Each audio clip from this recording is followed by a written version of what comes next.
This episode of The Marketing Show is brought to you by Quest, New Zealand's most respected digital marketing agency, where marketing is made easy.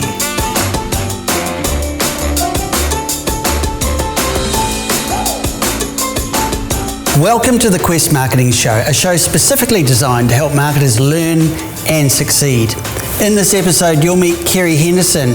Kerry's a consultant, but also a previous general manager of PORSE In-Home Childcare. So let's get started. So Kerry, thanks so much for being part of the marketing show today, and we really appreciate your input and participation. I know you're really busy. First of all, just wondered whether you could tell us a little bit about your career path. I was raised and brought up in Dunedin, in Otago, studied at University of Otago, very fortunate.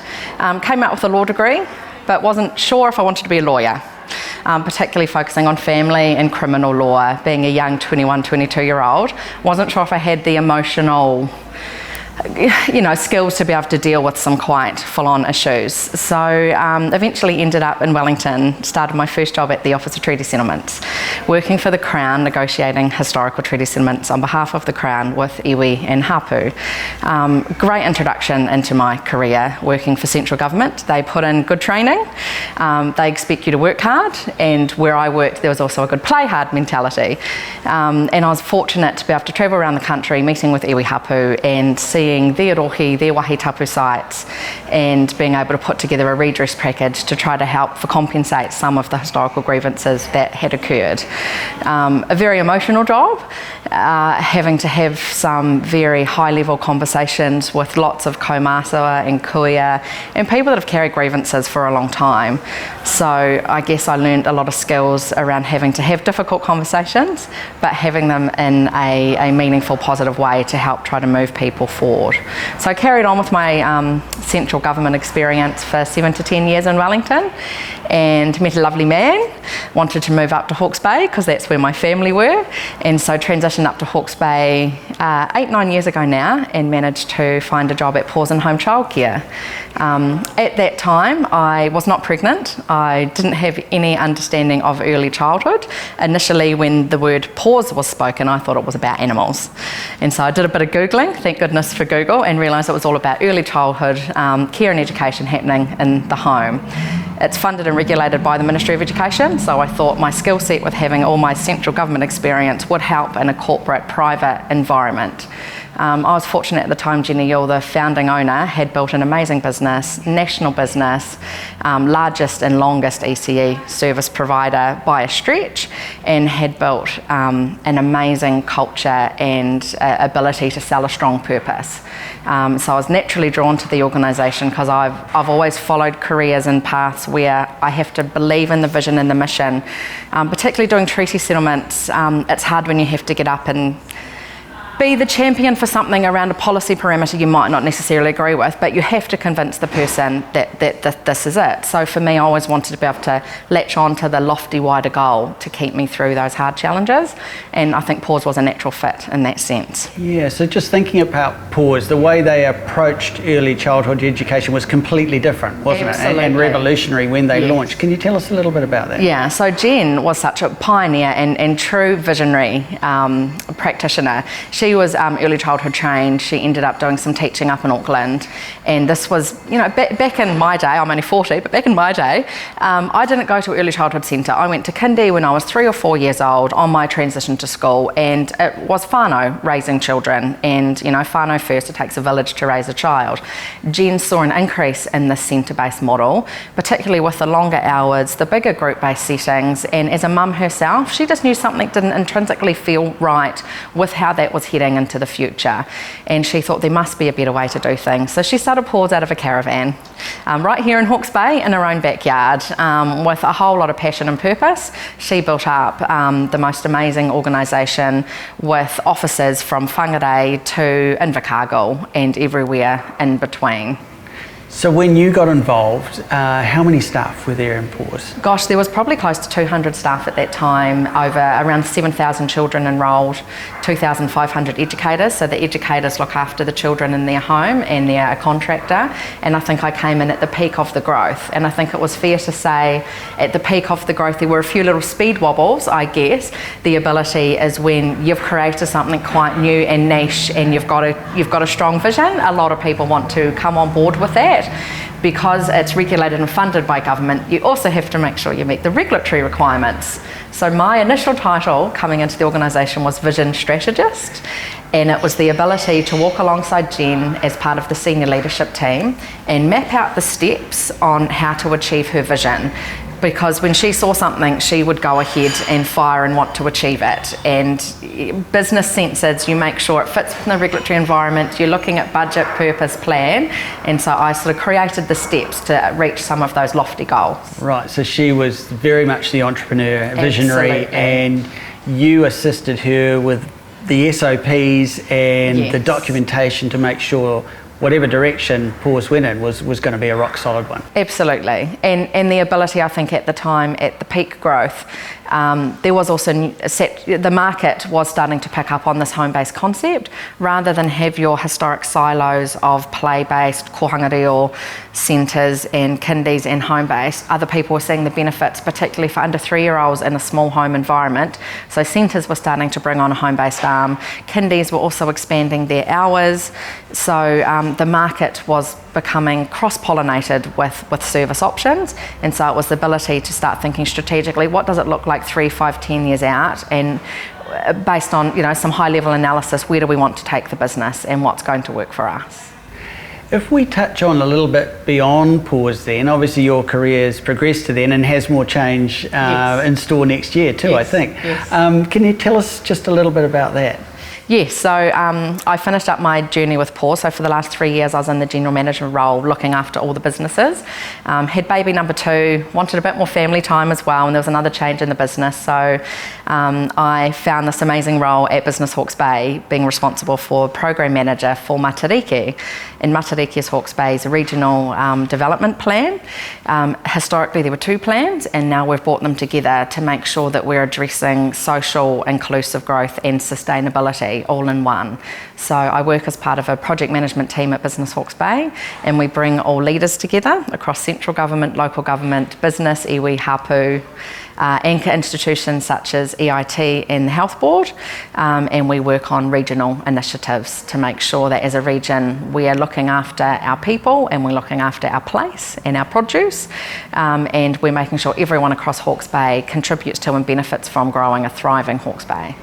And you've had good buy-in to that process and good understanding of progress? I think, like everything, there's change, local government elections, just changes in personnel, but I've seen, particularly in my nearly year here now, a great desire to want to do better, to want to work better. I think we've been lucky in Hawke's Bay. We've had really good economic success over the last year, but our social issues, we're sort of the yin and the yang, I guess, at the end of the spectrum, with organised crime, with meth use, child abuse and protection. We have a real part of society that needs more work.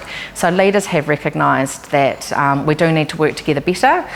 Historically, and I noticed this working in central government, you're always quite conscious when you're doing things, what's the impact on other policies and initiatives, and actually then coming into the regions and saying to central government, you guys work in silos, let the region take more control. We know the people, we know the issues, we know the plans, but unfortunately when you rely on central government funding or ratepayer funding, you've got to look at the spend.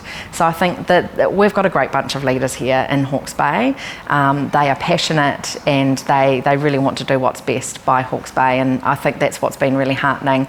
And we're probably one of the only regions where we've truly got a co-governance model where iwi hapu sit around with mayors and help drive the direction at that governance level, and then we feed that back through all the chief executives of the big businesses and local government and central government partners. It's good to hear. It's really positive. Yeah, and I think there'll be some really great initiatives coming out over the next year or two. It's not easy to do, is it? It's not, no. There's a lot of hooey. Yeah, management by committee is always complicated, but it's about the strategy, isn't it? Buy-in and support. Yeah, and so part of my role coming in was taking these 2 strategies that were getting a little bit dusty on the shelf, and the ability to really put something into a dynamic living document, we're calling it now, because central government policies change. The Provincial Growth Fund is a good example.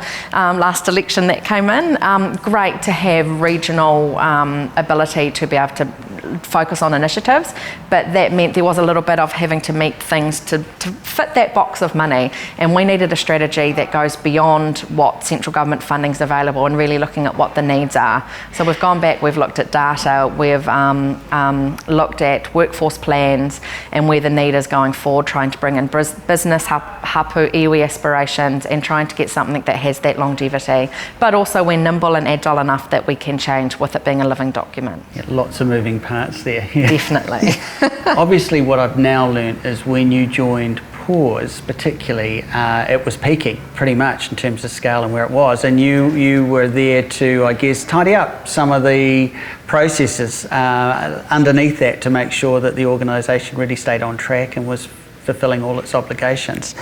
Thinking about marketing though, what were, despite the fact that clearly PORSE was a very well established business, it's a very crowded market, isn't it? Yes. The early childhood care, yes. In certain parts of the country it's saturated, absolutely. Right. So what were your, thinking just about marketing now, what were the marketing challenges of PORSE when you got involved with the organisation right through to when you departed? I think the thing around early childhood in particular is how do you separate yourself from the market and how do you get that buy-in and trust from families? Because as a working mum, leaving your children with someone else and working is a daunting thought. And we were quite fortunate that our team were a lot of working mums or dads that understood what it was like to have to go back to work. And so we wanted to really draw on that experience. Jen had set up a good brand, but it was getting old. She'd been in the market 20 years. And there was a bit of tension when we'd suggested to get rid of the jingle, pause, pause, pause for a better day. Everyone knew it, but it just didn't really seem to sell us and who we were. And as the leadership team evolved under Jen, and then when Jen departed, we did a bit of soul searching around who we are and what we wanted to be. We strongly believe in Simon Sinek's approach about start with the why, and that really influenced where we wanted to go. And what we actually saw the true essence of home-based early childhood education in the home was, how can we separate ourselves from the kindies, from the kohanga and from the centres, and really go back to why do we believe in what we do? Why do we all have our children in a home-based model? And it really came back to authenticity, of relationships, of the environment and of the home. And so for us, we went back and we brought experts on board. We came up with the ideas ourselves, but what we recognised was, we're not marketers. We wanted to come up with a high-level idea, and then we pitched to say, what would it look like to take PORSE forward with what we believe in? And I think that my advice would be, don't scrimp on that stuff. Don't scrimp on your brand, and spend the effort to get it right, particularly in the digital world and your branding, because the world's moved on, and if you don't have your search engine optimization right, if you don't have a good website, and if you're not connected on social media, getting beyond your product but selling your why, who you are, what you believe in, and why you do what you do, you're just going to get left behind. And so that was a big selling point for us, to also bring a bit of the human, and Jen was great at that, bringing the human side into business, because people make decisions based on juicy feelings when they're buying services or products. That emotional connection. And you've got to get that emotional connection. And so that was really strong for us, to emotionally connect with people that wanted to look after children or wanted their children cared for in a loving home environment, to say, we get it, and this is why we've chosen it, because this is how it makes us feel. So the new brand I saw emerge was Naturally, right? Yes. And that natural childcare. Natural childcare, yeah. and that was the thing that obviously encapsulated everything you've just talked about there, and I thought it was really clever.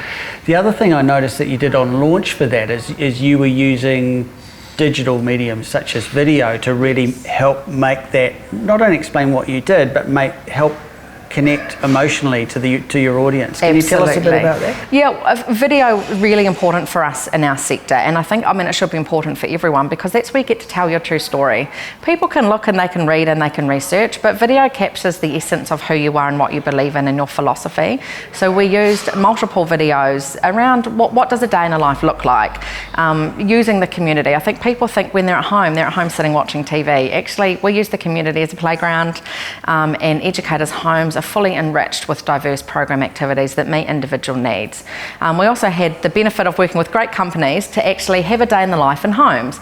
So we followed an educator into their home, looking at their setup, and then would also do supporting materials for educators around how should your home be set up, how do you interview, so they could actually get the practical element of what is it like, because we talk about at PORSE being a relationship-based organisation, and the best way to have relationships is face-to-face. Sometimes when you're that big and diverse you can't, so video is another excellent medium to help achieve that, because you get more than just through Twitter text or still shots.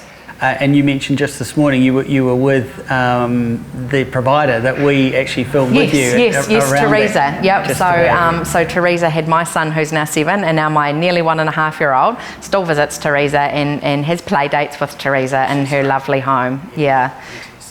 Thinking then around perhaps just the future in your career, you're about to make a change. Can you tell us a little bit about what you think 2020 and beyond looks like, and addressing who your future customer might be as a consultant, and what you'd like to say to them?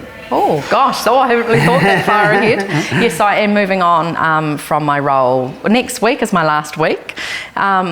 I guess first coming into the role after being on maternity leave, knowing my second child was my last child, maybe turning 40, and having had quite a really busy career. I've loved my career, but a lot of the jobs I've chosen have been difficult jobs, and I'm fortunate to have a supportive whānau, to have a supportive husband, but he's also got an IT business that he's wanting to scale, and we've got 2 beautiful young children. So I thought I need to be a mummy first. I've spent 7 years learning about early childhood, secure attachments, how the brain wires and fires, and I want to make sure I'm doing the best by my children and our future generation. So I'm going to take a bit of a step back and do some contracting. I think there's a lot of opportunities in Hawke's Bay, but I think also there's a bit of a skill shortage in some areas, particularly I guess my ability is to put regulatory policy speak into everyday language, and then the steps on how to get there. My mantra is plan the work and work the plan. So I feel that my job at Business Hawke's Bay is nearly done in the sense we've got the plan, someone can pick that up as phase 2 to roll it out. I love rolling my sleeves up, I love connecting and joining the dots and getting people on a shared path. So I'm not sure what that looks like for me in the future, open for business, but also in that recognition, I just want a bit more mum time, because that is short-lived, and I've still got a good 20-30 years in me.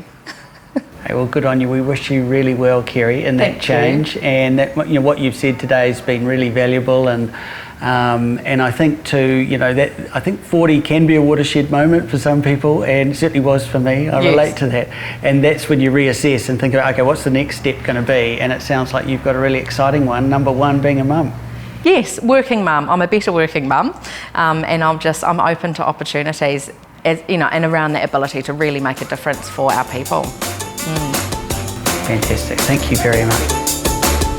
That's the latest episode of the Quest Marketing Show. Thanks so much for being with us here today. Remember, you can get the full interview via podcast, so check out our website. We'd also love to hear from you and about your key marketing challenges. See you next time on The Marketing Show.